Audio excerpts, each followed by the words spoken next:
Hi there, I'm TJ Guy 98. I'm off today on a trip with my buddy Scruffster. You can see right now we're at Hope, and we'll be beyond Hope today. We're actually going up to Princeton Coalmont Tulameen, Otter Valley, and then we'll go a little further. We'll be heading up through the Otter Valley over to Brooksmere and back down to Coquihalla. So we'll stop, take a few shots. This is the beginning, start of a good road trip. We'll see you in a few minutes.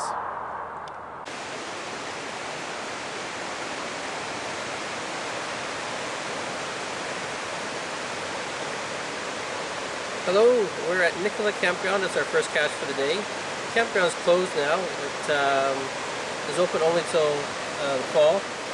Fall meaning long weekend. This behind me is Nicola River. It's a beautiful spot. And it's actually the very first place I came with my camper in 1980, so it's been a long time since I've been back here. So this is number one. We found it. We're real happy. We're on a roll. So we're going to continue up the highway to the Hope Slide and find a few up there. See you up the road. So our next stop is the Hope Slide, and here at the slide there's actually 3 caches to do. There are 2 physical caches and one is an earth cache about the actual Hope Slide itself. Kind of a foggy day today, so not going to be seeing anything in terms of the slide. The mountain's way up there, so we can see the bottom end of it, and that's about all we're going to see today. Fortunately, it's too cloudy, but we are going to walk down here. Probably just in front of us by roughly 200-300 feet is another cache. So Stu's got it punched in, so I'm going to let the skunk lead the way and I'll follow behind him. We'll see how we do. Okay, well, success. We found the third one. It's pretty tough to find and it's all the rocks here, but we got it. We're all both happy for it. And here's a view of the slide, at least the tail end of it at the bottom.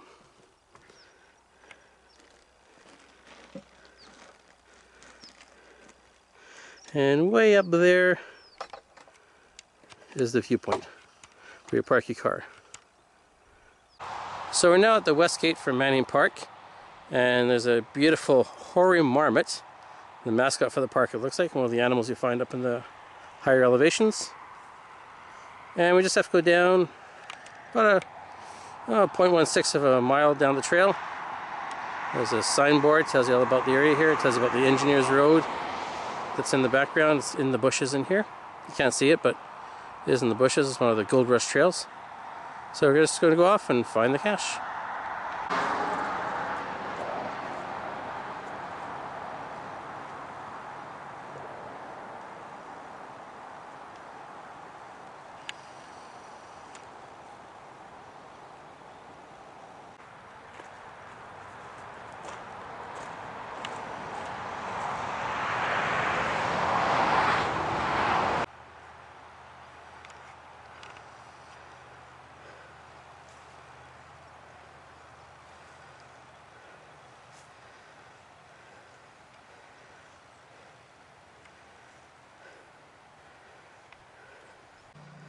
So success, we found it.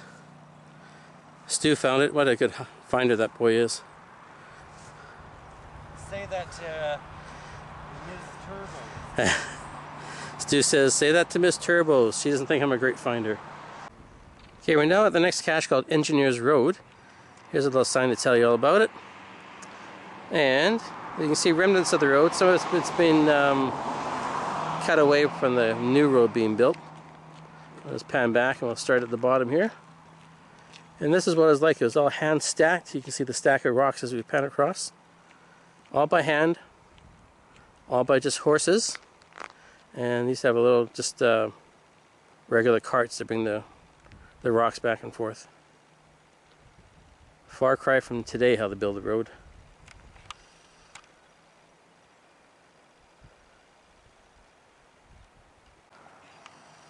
Look, a geocacher. Oh, don't look at me! Found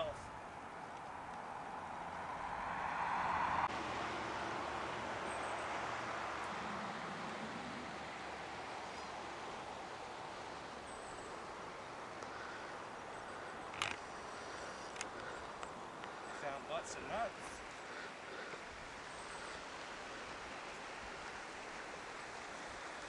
Somewhere up there is a geocacher. looking for a geocache. However, since I've found it once before, this is a freebie for me.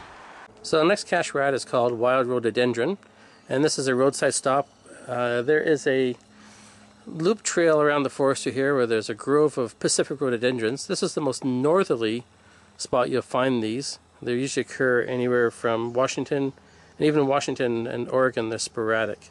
But they usually occur down in California and Oregon in the little bit warmer weather. So we're just going to head behind us and walk on down the trail and see what we can find. So success, we've found the cache. Nice easy one, which we all appreciate. And look at that. That's a Pacific skunk. And look, he's learned to rate as well. Man, the things you find out in the forest. The Dewdney Trail. This is one of the trails they built basically along the south border of BC to keep the Americans from taking all the wealth down over the border. Most of the trails in the area, in the interior, in the old days, ran north-south with the natural flow of the valleys.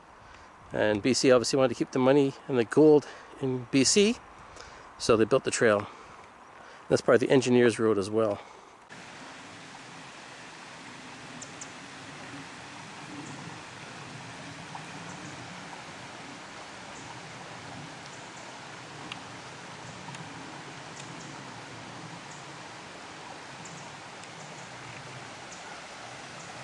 It's a nice little creek here. Nice little bridge. Nice and quiet in the forest, other than a few little pips from some kind of a bird. Oh, and somebody yelling gold. I think we struck it rich.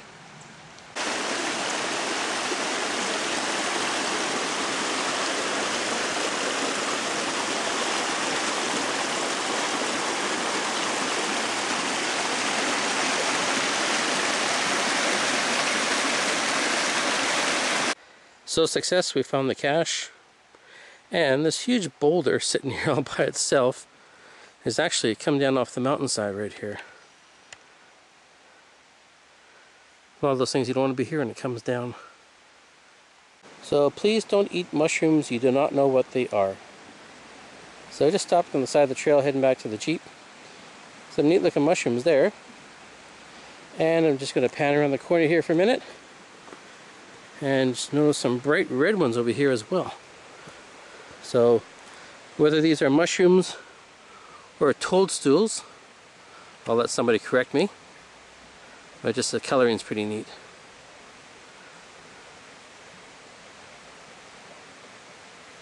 Okay, we're becoming the Greenpeace people here, but on the way back we spotted some more. These ones are white ones just pushing up through the debris in the ground.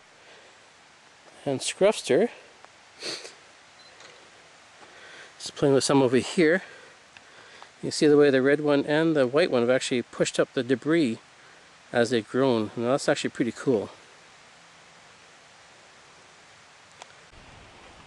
So we're now in Manning Park. We're just behind the lodge on the road that goes up to the Lightning Lake area and the Gibson Ski Pass area. And of course there's a cache here, that's why we stopped. This one's called Manning Mystery. And while my esteemed colleague goes and finds it, I'm the one with the video camera, I'm just going to be shooting. And there's some trees here. These ones killed by the mountain pine beetle. And everybody thinks it's kind of around the Prince George area, interior area, but the beetles have made it all the way down to the coast just about.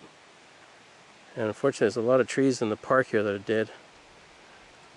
You can go up on the viewpoint, which I can't see from here, but you can go up on the viewpoint, overlook the lodge, and all you see is huge swaths of dead brown trees.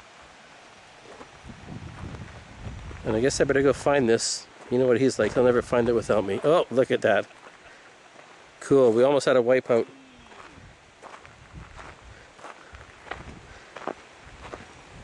Nice little creek.